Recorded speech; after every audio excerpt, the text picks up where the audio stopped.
Hello friends, आज की इस वीडियो में हम देखेंगे कोनियो डॉट टच हेडर फाइल के go to X Y function के बारे में। गो टू तो एक और स्टेटमेंट होता है जो कि लूपिंग स्टेटमेंट और जंपिंग स्टेटमेंट भी होता है। Go to X Y function, go to X Y से क्या पता चला है? गो टू एक्स वाई का यूज़ हम लोग कर्सर को उसकी डिज़ायर्ड लोकेशन पे पहुंचाने के लिए करते हैं। नॉर्मली अगर हम सी में कोडिंग करते हैं, अगर आउटपुट हम लोग आता है तो वो 1 बाय 1 लाइन पे एग्जीक्यूट होके आता है। हम अपनी मनचाही लोकेशन पर नहीं जा सकते हैं। तो वो सी टर्बो सिंह कंपाइलर में और हालांकि सी लैंग्वेज में भी ये फैसिलिटी दी गई है कि हम अपने आउटपुट को डिजायर्ड लोकेशन में प्रिंट करा सकें कर्सर के थ्रू। तो कर्सर की मूवमेंट के लिए हम लोग को go to X Y function use करना पड़ता है। Go to X Y function use to simply move the cursor on the monitor screen wherever desired. It declared in conio dot H header file. देखिए, इसका syntax क्या होता है? Y go to X Y, और यहाँ पे दो arguments int X comma int Y, जहाँ पे इंट एक्स एक्स कोऑर्डिनेट है और इंट वाई वाई कोऑर्डिनेट है। First parameter specify the X coordinate on the screen that is horizontally position from left to right on the screen, and the second parameter specify the y coordinate on the screen that is vertical position from top to bottom। तो हम लोग यहाँ पे go to x y का use कैसे करते हैं ये देखते हैं। Hash include conio dot H hash inclu hash include stdio dot H. Main function से स्टार्ट करते हैं।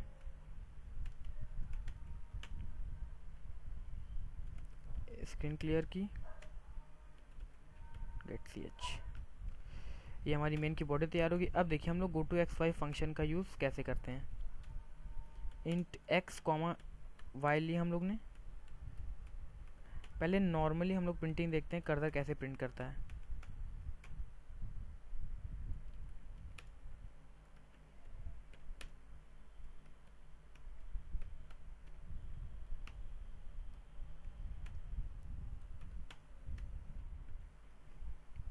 देखिए, बाय डिफ़ॉल्ट कर्सर ने पहली रो पर प्रिंट कर दिया, और अगर हम लोग चाहते हैं कि ये हमारा कहीं और स्क्रीन के मिडल में प्रिंट हो तो नहीं कर सकते हम लोग बिना go to X Y function के यूज़ करिए। तो देखिए, इसको यूज़ करने के लिए आपको इसकी प्रैक्टिस करनी पड़ेगी कि आपको कोऑर्डिनेट का कम से कम अंदाज़ा होना चाहिए। देखिए, अगर हम लोग वर्टिकली देखें तो हमारी इस यहाँ से एकदम टॉप से लेके बॉटम तक 25 एक्सिस होते हैं, 25 पार्ट में डिवाइड होती है स्क्रीन। और अगर लेफ़्ट टू राइट देखें तो वो 80 पार्ट्स में डिवाइड होती है स्क्रीन। देखिए, हमारा पहला, देखिए यहाँ पे पहले हम go to X Y declare कर देते हैं। गो टू एक्स वाई,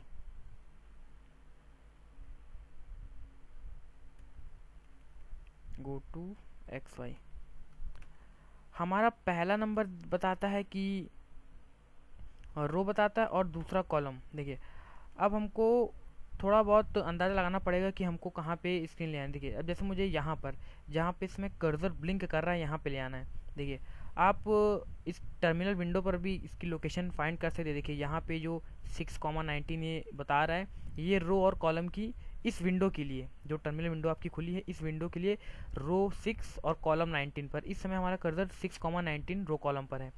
तो हम लोग यहाँ पे x को 6 और इसको 19 करते हैं और देखते हैं ये हमारा आउटपुट कहाँ पे प्रिंट होता है। ये देखिए, टर्मिनल विंडो के हिसाब से हमारी रो कॉलम कहाँ पे, रो हमारा कर्सर वहाँ पे ब्लिंक कर रहा था, पर ये पूरी आउटपुट स्क्रीन है, ये एकदम जितनी आपकी बड़ी स्क्रीन होती है वहाँ से स्टार्ट होती है। तो यहाँ पे देखिए, शुभम जो भी मैंने आर्गूमेंट दिए हैं ये कहाँ 6,19 रो 6 रही और कॉलम 19, कॉलम मतलब कॉलम 19, तो ये वहाँ पे प्रिंट होके आ गया। अब देखिए, यहाँ पे एक्स वाई होती, अब एक्स की वैल्यू हम लोग 1 करते हैं और कॉलम को 19 रहने देते हैं। ये देखिए, अब यहाँ पे देखिए स्क्रीन से और लेफ्ट साइड हो गया है। स्क्रीन का मार्जिन इसमें, ये जो हमारे शुभम अनुराग अभिषेक प्रिंट हो क्या रहा है, स्क्रीन का मार्जिन हम लोग के एकदम यहाँ पर है, जहाँ पे एस है तो ये स्क्रीन का मार्जिन है, क्योंकि रो की वैल्यू कितनी है 1। अब देखिए, अब हम रो को कॉलम थोड़ा कम कर रहे हैं, कॉलम को कर रहे हैं 5। ये देखिए, ओ गेट सी एच नहीं गया, हाँ ये देखिए, कॉलम को जैसे ही मैंने 5 किया वैल्यू कम हो गई, पहली रो पर रह के 5 नीचे डाउन हो गया। तो गो टू एक्स, अब देखिए यहाँ पे हम लोग रो को थोड़ा बढ़ा रहे हैं, रो को 8 कर रहे हैं, मतलब हमारा जो ये होगा थोड़ा राइट शिफ्ट हो जाएगा 8। ये देखिए थोड़ा राइट शिफ्ट हो गया स्क्रीन से। देखिए यहाँ लेफ्ट से राइट तक टोटल 80 डिविजन्स होते, तो हम लोग ये देखिए अभी यहाँ पर है, देखिए एक्स, अब रो की वैल्यू हम लोग कर रहे हैं 20। 80 डिविजन्स होते हैं टोटल, तो हमने रो की वैल्यू 20 कर दी। देखिए 20 तरफ राइट में शिफ्ट हो गया कर्सर। तो जहाँ पर गो टू एक्स वाई आप जिसके पहले लगा देंगे, उसके नीचे का नेक्स्ट स्टेटमेंट वो उस डिज़ायर्ड लोकेशन पे प्रिंट होगा जहाँ पे आप इसको प्रिंट कराना चाह रहे हैं। देखिए, और अब हम लोग दोबारा यहाँ पे प्रिंट एफ कर रहे हैं।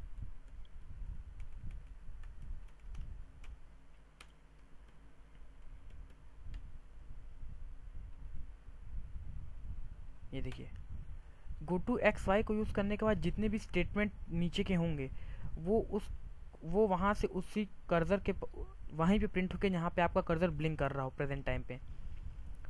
अब इसको रो को एकदम इसकी मैक्सिमम वैल्यू दे देते हैं, कॉलम 1 रखते हैं, फर्स्ट लाइन पे एकदम लास्ट में प्रिंट होगा ये देखिए। देखिए पर देखिए एस यहाँ पे आ गया और बाकी के कंटेंट इधर आ गए। जब वैल्यू की कॉलम साइज से ज़्यादा हो जाएगी तो स्क्रीन हमारी दोबारा रिपीट हो जाएगी। देखिए एस एकदम लास्ट में है, बाकी के कंटेंट इधर आ गए। हमारी क्या कहते हैं, रो की मैक्सिमम वैल्यू 80 होती है, तो एस कर्सर सब जहाँ पे एस है वहाँ पे कर्सर आ चुका होगा। उसके बाद हमारे कितने आर्गुमेंट्स हैं, शुभम, अभिषेक, अनुराग, तो उनको प्रिंट होने के लिए जब स्पेस नहीं बचा तो वो लोग दोबारा रिटर्न होके प्रिंट हो गए। देखिए अगर हम लोग यहाँ पे देखिए ये पहला एस है, कर्सर यहाँ से प्रिंट करना चालू करता है और प्रिंट करते करते लास्ट तक जाता है। पहली पोजीशन इसे एक्स एस मिली, तो एस को इसने 80 पर पहुंचा दिया, 80 रो की वैल्यू पर 80 कर दिया। देखिए एस हमारा एकदम लास्ट में जहाँ पे रो की सबसे मैक्सिमम वैल्यू एस वहाँ पे गया। उसके बाद के सारे कैरेक्टर लेफ्ट साइड में आ गए, क्योंकि उसके बाद उसके बाद रो के पास आगे वैल्यू नहीं होती है। देखिए यहाँ पे हम लोग अब 70 कर रहे हैं, 60 कर रहे हैं। देखिए 60 जहाँ पे एस है 60 यहाँ पे होगा रो के लिए। पूरे आर्गुमेंट प्रिंट से ई के आखिरी में ई के बच गया, तो वो जाके वहीं पे आ गया जहाँ से रो की स्टार्टिंग होती है, यानी 1 पर। तो आप जैसे जैसे यहाँ पे गो टू एक्स वाई का यूज़ करेंगे वैसे वैसे आप इसके यहाँ पे वैसे वैसे आप इसके कोऑर्डिनेट्स और इसको यूज़ करना अच्छी तरीके से सीख जाएंगे। यहाँ पे मैंने 12 डाल, तो रो पे 20 शिफ्ट होगा, कॉलम से नीचे 12 डाउन आ जाएगा। 20 शिफ्ट होके जहाँ से ये यहाँ पे एस लिखा है पहला लेटर, यहाँ से ये हमारी कर्सर की करंट पोजीशन होती है। देखिए हम इतने आर्गुमेंट्स ना देके एक आर्गुमेंट देते हैं सिर्फ, इससे अब क्लियर होगा कि हमारा मेन कर्सर प्रिंटिंग कहाँ से करना चालू करता है। देखिए S, 12 यहाँ पे, 20, 12 यहाँ पे। देखिए अब इसको हम लोग 80 पे पहुँचा रहे हैं, रो की वैल्यू 80 कर दी, तो 12 डाउन, कॉलम से 12 नीचे आके और 80 पे गया। 80 रो हमारी एकदम लास्ट में है। अगर हम लोग देखिए यहाँ पे 81 जैसे ही करते हैं, ये हमारा दोबारा फर्स्ट रो पे आ जाएगा। ये देखिए जैसे हम लोग ने 80 की वैल्यू, क्योंकि कोऑर्डिनेट्स के बाहर हो गई वैल्यू रो की, तो हमारी वो एकदम फर्स्ट पोजीशन पे आ जाएगा जहाँ से हमारा स्टार्ट होता है। इसी तरह कॉलम में जैसे हम लोग ने अभी 80 की, कॉलम की मैक्सिमम वैल्यू होती 25। देखिए 25 तक करेंगे तो चलेगा। देखिए एकदम लास्ट में, एकदम लास्ट में पहुंच गया 80, 25 यहाँ पे।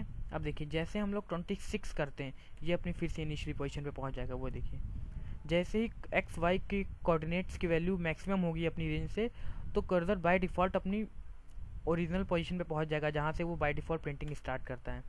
तो इस तरह आप go to X Y function का यूज़ अपने प्रोग्राम में अपनी स्क्रीन या आउटपुट को मनचाहे डिजायर्ड लोकेशन पे प्रिंट करने के लिए कर सकते हैं। Thank you.